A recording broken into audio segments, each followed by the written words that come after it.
তৃণমূল কংগ্রেসে বড় সড় রদবদল, সংগঠনের রীতিমতো এমন বদল আসতে চলেছে যার মাধ্যমে চমক দিতে চলেছে তৃণমূল কংগ্রেস। তবে সংগঠনের রাশ কার হাতে থাকবে, মমতা বন্দ্যোপাধ্যায় নাকি অভিষেক বন্দ্যোপাধ্যায়? দেখুন আজকের প্রতিবেদন। নমস্কার, দ্য পাবলিক পোল ব্রেকিং নিউজে আপনাদের সকলকে স্বাগত। যেমন আপনারা জানেন যে 2026-এ রীতিমতো পাখির চোখ করে নিয়েছে তৃণমূল কংগ্রেস এবং মমতা বন্দ্যোপাধ্যায় লোকসভা নির্বাচন 2024-এর ফলাফল বেরোনোর পর থেকে একেবারে কিন্তু বার্তা দিয়েছিলেন যে কোনোভাবে 2026-এর নির্বাচনকে হালকাভাবে নেওয়া যাবে না। খুব ভালো ফলাফল করেছিল তৃণমূল কংগ্রেস, তারপরেও মমতা বন্দ্যোপাধ্যায় বলেছেন যেখানে যেখানে খামতি রয়েছে তৃণমূল কংগ্রেসের, যে এলাকায় মানুষ তৃণমূল কংগ্রেসকে প্রত্যাখ্যান করেছে সেই জায়গাগুলো জোর দিতে হবে এবং কেন মানুষ প্রত্যাখ্যান করেছে সেই বিষয়গুলো খুঁজে বার করতে হবে। ঠিক সেই মতো দেখা যাচ্ছে মমতা বন্দ্যোপাধ্যায় নিজেই কিন্তু কোমর কষে নেমেছেন এবং সন্দেশখালী সফর কিন্তু তার অন্যতম একটা উদাহরণ। এবং এই সব কিছুর পরে যে খবর এই মুহূর্তে পাওয়া যাচ্ছে সেটা হচ্ছে বড় সড় রদবদল কিন্তু আসতে চলেছে তৃণমূল কংগ্রেসে। হ্যাঁ, 2026-এর নির্বাচনকে পাখির চোখ করেই এই রদবদল এমনটা জানা যাচ্ছে এবং যোগ্য লোকেরা যাতে সঠিক যোগ্যতার তারা মান পান সেই চেষ্টায় কিন্তু তৃণমূল কংগ্রেস করতে চলেছে। এবার এখানেই একটা বড়সড় প্রশ্ন যে এই যে রদবদল আসতে চলেছে সেখানে অভিষেক বন্দ্যোপাধ্যায়ের পথ কি হবে, এই বিষয়টা নিয়ে নানান ধরনের প্রশ্ন সামনে আসছে। তার কারণ যেভাবে কয়েক মাস আগে থেকে দেখা যাচ্ছে যে অভিষেক বন্দ্যোপাধ্যায় একটু সাইড লাইনে হয়ে রয়েছেন, এমন কথা কিন্তু রাজনৈতিক মহলের একাংশ বলছে। তাদেরকে এবার বার্তা দেওয়ার পালা এসেছে, সময় এসেছে। মমতা বন্দ্যোপাধ্যায় অভিষেক বন্দ্যোপাধ্যায়ের হাতেই গোটা রাশ থাকবে তৃণমূল কংগ্রেসের। আপনাদের নিশ্চয়ই মনে আছে যে অভিষেক বন্দ্যোপাধ্যায় কিন্তু 21শে জুলাইয়ের মঞ্চ থেকে একটা বার্তা দিয়েছিলেন যে একটা তিনি তালিকা তৈরি করবেন আগামী 3 মাসের মধ্যে, আর সেই তালিকায় কিন্তু হবে যে কারা যোগ্য, কারা পারফর্ম করে সেই নিরিখে কোনো তেলবাজ, কোনো বলা না যে স্বজন পোষণ, এই সমস্ত কিছু তালিকা একেবারে শুদ্ধিকরণ হয়ে থাকবে এবং সেই তালিকায় হবে চূড়ান্ত তালিকা। ইতিমধ্যে যে খবর পাওয়া যাচ্ছে যে তিনি কিন্তু চোখের চিকিৎসা করতে যাওয়ার আগে সেই তালিকা মমতা বন্দ্যোপাধ্যায়ের হাতে তুলে দিয়ে গেছেন, আর সেটাকে ঝাড়া পোছা করে আরেকটু শুদ্ধিকরণ করে এবার ফাইনাল তালিকা প্রকাশিত হতে চলেছে আগামী জানুয়ারি মাসে। মানে একেবারে বছরের শুরুতেই কিন্তু বড় সড় রদবদল হতে চলেছে তৃণমূল কংগ্রেসে।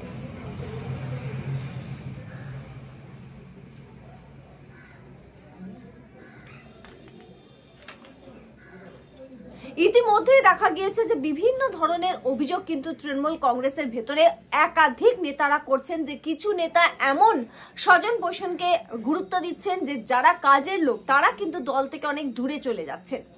এর বার্তা কিন্তু আমরা দেখেছিলাম যে 21শে জুলাইয়ের মঞ্চ থেকে অভিষেক বন্দ্যোপাধ্যায় দিয়েছিলেন। তিনি বলেছিলেন যে তার নজরে কিন্তু সমস্ত কিছু রয়েছে।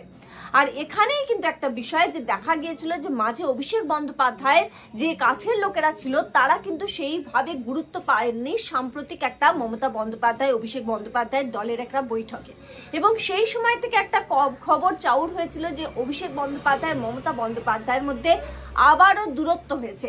কিন্তু এবার দেখা যাচ্ছে এমন কিছু নয়, এবার কিন্তু একটা তৃণমূলকে নতুন ভাবে গড়ে তোলার একটা উদ্দেশ্য রয়েছে মমতা বন্দ্যোপাধ্যায় এবং অভিষেক বন্দ্যোপাধ্যায়, এবং যৌথভাবে তারা কিন্তু এই বাছাই ঝাড়াই সেটা করেছেন এবং সেই তালিকা প্রকাশিত হতে চলেছে। যে খবর এই মুহূর্তে অসমর্থিত সূত্র, বলছি বারবার অসমর্থিত সূত্রে একটা খবর পাওয়া যাচ্ছে যে সংগঠনের রাশ কিন্তু অভিষেক বন্দ্যোপাধ্যায়ের হাতেই দেবেন মমতা বন্দ্যোপাধ্যায় এবং আবারও কিন্তু নতুন ভাবে সাজিয়ে তৃণমূল কংগ্রেসকে 2026-এ ঝাঁপাবে তৃণমূল কংগ্রেস। নিজেদের কোথাও কোনো ত্রুটি রয়েছে সেগুলো কিন্তু ইতিমধ্যে খুঁজে বার করা হয়েছে বা বার করা হবে এবং সেই নিরিখেই কিন্তু এগোনো হবে। সব থেকে বড় প্রশ্ন যে এই তালিকায় কার কার নাম রয়েছে, কার কার নাম নেই, কি তালিকা দিয়েছেন অভিষেক বন্দ্যোপাধ্যায় সেই বিষয়টাই আসছি। কিন্তু তার আগে আপনাদেরকে যেটা জানিয়ে রাখবো যে এই যে নতুন তালিকা তার মধ্যে কিন্তু সব থেকে বেশি গুরুত্ব দেওয়া হয়েছে পারফরমেন্স অ্যান্ড অনলি পারফরমেন্স। যে মানুষ পারফর্ম করে শুধু তাদেরকেই গুরুত্ব দেওয়া হবে।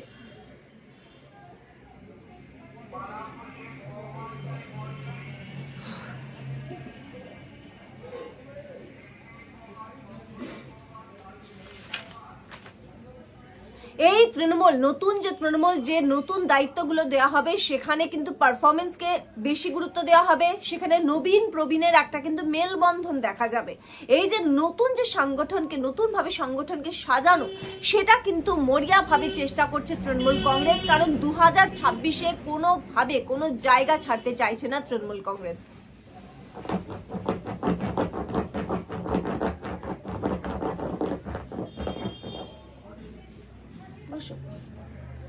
কারণ 2026-এর নির্বাচনে একেবারে জমি ছাড়তে চাইছে না তৃণমূল কংগ্রেস। আর যেভাবে রীতিমতো বিভিন্ন জায়গায় অভিযোগ আসছিল যে বিভাজনের রাজনীতি চলছে তৃণমূল কংগ্রেসের, সেই দিকে কিন্তু বিশেষভাবে নজর দিয়েছেন মমতা বন্দ্যোপাধ্যায়, অভিষেক বন্দ্যোপাধ্যায়। রাজনৈতিক মহলের একাংশ বলছে যে সাম্প্রতিক সময়ে যে ছবিটা উঠে এসেছিল তৃণমূল কংগ্রেসের মধ্যে, যে মমতা বন্দ্যোপাধ্যায় অভিষেক বন্দ্যোপাধ্যায়ের মধ্যে দূরত্ব, তারা দুটো ভাগে ভাগ হয়ে গেছেন। এমনকি এই খবরও চাউর হয়ে গিয়েছিল যে অভিষেক বন্দ্যোপাধ্যায় নতুন দল গড়ছেন। এই খবরও কিন্তু সংবাদ মাধ্যমে চলে আসে, এই বিষয় নিয়ে আলোচনা শুরু হয়। কিন্তু সবকিছুর পরে রাজনৈতিক মহলের একাংশ বলছে যে এটাও কিন্তু অভিষেক বন্দ্যোপাধ্যায়, মমতা বন্দ্যোপাধ্যায়ের একটা বড় স্ট্র্যাটেজি ছিল।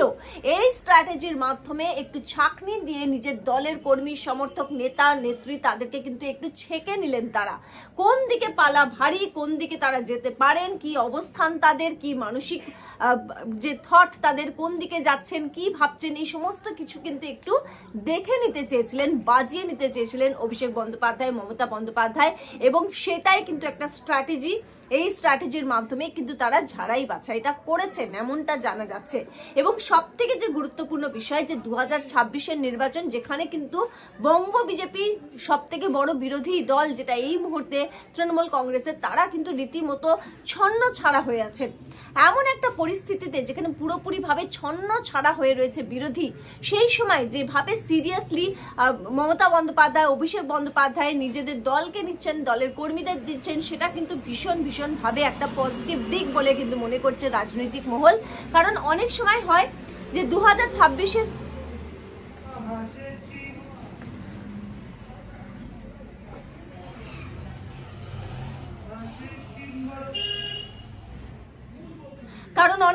দেখা যায় যে দলের অবস্থা যখন খুব ভালোর দিকে থাকে তখন কিন্তু এত সিরিয়াসলি খুঁটিনাটি বিষয়গুলো দেখা হয় না। কিন্তু তৃণমূল কংগ্রেস এই ভুলটা করছে না। 2026-এ এটা প্রত্যেকটা বাচ্চা এই মুহূর্তে বলতে পারে যে আজকের ডেটে দাঁড়িয়ে তৃণমূল কংগ্রেস হাসতে বেরিয়ে যাবে, তাদের যা পারফরমেন্স রয়েছে।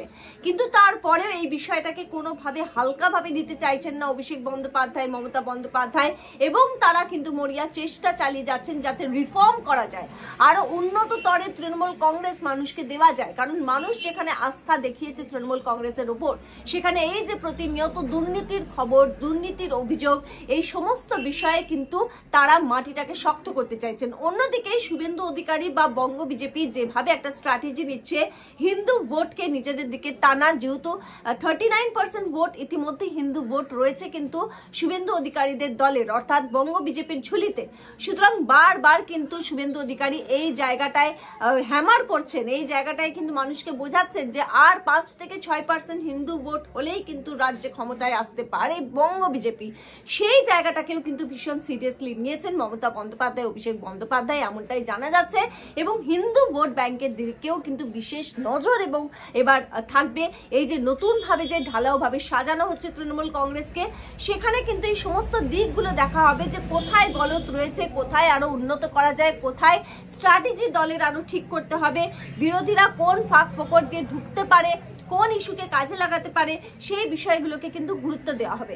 এবং আমরা জানি যে সাম্প্রতিক সময় একাধিক ইস্যু কিন্তু বিরোধীরা পেয়েছে, সন্দেশখালীর ইস্যু, আরজি করের ঘটনা, দুর্নীতির ঘটনা, এবং যে তাবর লোকেদের গ্রেফতারি, এই সব কিছুর পরেও দেখা গিয়েছে যে মানুষ যদি 100টা মানুষ পশ্চিমবাংলায় বলতে হয় তাহলে 50% মানুষ কিন্তু তৃণমূল কংগ্রেসকেই বেছে নিয়েছে।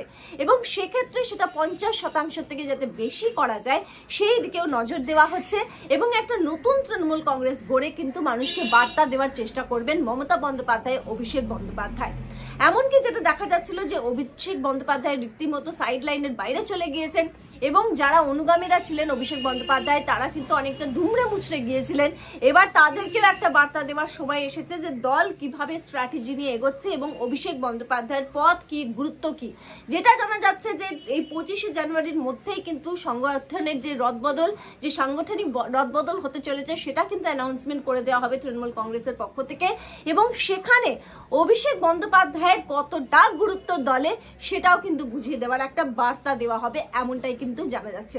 এই সব কিছুর পর একটা প্রশ্ন বড়সড় যে কেমন হতে চলেছে নতুন তৃণমূল কংগ্রেস, কারা বাদ পড়বে, কি কি ক্যাটাগরি বা ক্রাইটেরিয়া রাখা হয়েছে অভিষেক ব্যানার্জি আর মমতা ব্যানার্জির তরফ থেকে, সেই বিষয় নিয়ে পরবর্তী ভিডিওতে আপনাদের সামনে আসবো, যেখানে নতুন তৃণমূল কংগ্রেস কেমন হতে চলেছে এবং তালিকায় কোন কোন ক্যাটাগরি অভিষেক বন্দ্যোপাধ্যায় রেখেছিলেন সেই বিষয়ে আপনাদেরকে সমস্ত ডিটেলসে বলবো।